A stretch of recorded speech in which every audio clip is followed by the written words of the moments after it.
पूर्वीपासून आजपर्यंत आपल्या अन्न आणि खाण्यापिण्यात खूप मोठे बदल झाले आहेत. आधी अन्न हे भूक भागवण्यासाठी, ऊर्जा मिळवण्यासाठी आणि निरोगी राहण्यासाठी खाल्ले जायचे. पण आज आपण बहुतेक जण चविष्ट आणि दिसायला आकर्षक वाटणाऱ्या गोष्टी खाण्याकडे जास्त लक्ष देतो. या पदार्थांचा आपल्या शरीरावर आत गेल्यावर काय परिणाम होतो, हे माहिती नसल्यामुळे कदाचित आपण त्यांचे सेवन करत राहतो. चीनी किंवा साखर ही अन्नात गोडवा आणणारी अशी एक गोष्ट आहे, जी आज जगभरातील सुमारे 60% आजारांना कारणीभूत ठरत आहे आणि त्यातून होणाऱ्या आजारांची संख्या सतत वाढत आहे. याचे मुख्य कारण म्हणजे लोकांना साखर सोडता न येणे. जेव्हा लोकांना साखर कमी करण्याचा सल्ला दिला जातो ना, तेव्हा त्यांना वाटते की आता गोड खाणे पूर्णपणे बंद करावे लागेल. पण तसे अजिबात नाही. नेहमी लक्षात ठेवा की गोड आणि साखर या दोन वेगळ्या गोष्टी आहेत. एखादी व्यक्ती साखर नसूनही गोड पदार्थ खाऊ शकते. साखर जी आहे ना, ती शरीरावर दारूसारखा परिणाम करते आणि ती तितकीच धोकादायक आहे. साखरेच्या अतिसेवनामुळे टाईप 2 डायबिटीज, उच्च रक्तदाब, लठ्ठपणा, फॅटी लिव्हर, लैंगिक कमजोरी आणि हृदयरोग जे आहेत ते वाढतात. आता प्रश्न असा आहे की साखरेऐवजी अन्नात गोडवा आणण्यासाठी कोणकोणते पर्याय वापरता येतील, जे आपल्या आरोग्यासाठी फायदेशीरही ठरतील. त्यावर आपण आज चर्चा करणार आहोत. पण त्याआधी पाहूया की साखर इतकी धोकादायक का आहे आणि लोक शुगर फ्री पदार्थाकडे का वळत आहेत. साखर जी आहे ते ऊसाच्या रसापासून तयार केली जाते. ऊसाच्या रसापासून साखरेचे क्रिस्टल तयार होईपर्यंतच्या प्रक्रियेत त्यातील सर्व पोषक घटक जे आहेत ते नष्ट होतात आणि अनेक रासायनिक पदार्थांचा वापर केला जातो. पोषण मूल्यांच्या दृष्टिकोनातून जर बघितलं ना, तर साखरेत गोडवा आणि काही रसायनांशिवाय दुसरं काहीही नसतं. त्यात ना प्रोटीन राहत, ना विटॅमिन किंवा मिनरल्स, जवळजवळ सर्व शून्य प्रमाणात असतात. आपण काही खातो तेव्हा त्याचे पचन चावतानाच सुरू होते, पण साखरेसोबत तसं होत नाही. साखर पोटात गेल्यानंतरही व्यवस्थित पचत नाही आणि आतडीही तिला पूर्णपणे पचवू शकत नाही. त्यामुळे साखरेपासून बनवलेले पदार्थ थोड्याशा प्रमाणात खाल्ले तरी वजन वाढण्यास कारणीभूत ठरतात. शरीरात साखरेचे प्रमाण वाढल्यास त्वचेवर सुरकुत्या लवकर पडू लागतात, म्हणजे जास्त साखर आपल्याला लवकर वृद्ध बनवते. चेहऱ्यावर आणि शरीरावर होणारे मुरूमही साखरेच्या जास्त सेवनामुळे होऊ शकतात. साखरयुक्त पेये जसे की शरबत, कोल्ड ड्रिंक्स, कॉफी, मॉकटेल्स यांचा जास्त वापर केल्यास टाईप 2 डायबिटीसचा धोका लक्षणीय प्रमाणामध्ये वाढतो. साखरेमुळे इन्सुलिनचे संतुलन बिघडते आणि दातांमध्ये कीड व पिवळेपणाही वाढतो.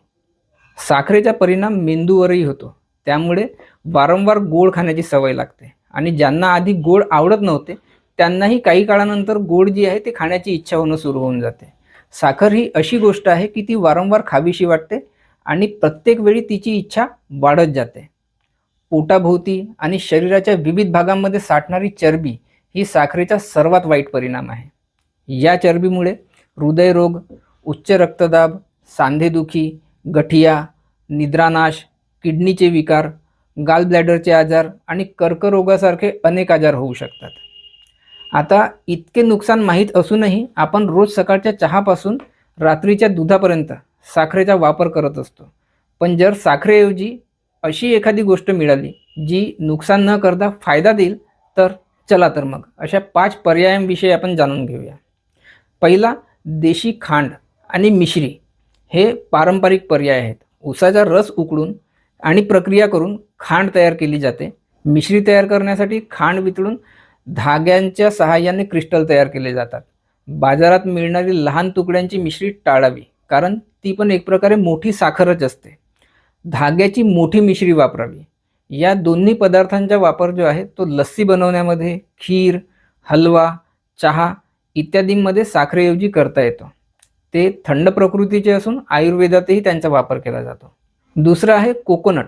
कोकोनट शुगरही अनरिफाईंड असते. नारळाच्या झाडांच्या फुलापासून मिळणारा गोड रस उकळून तयार केली जाते.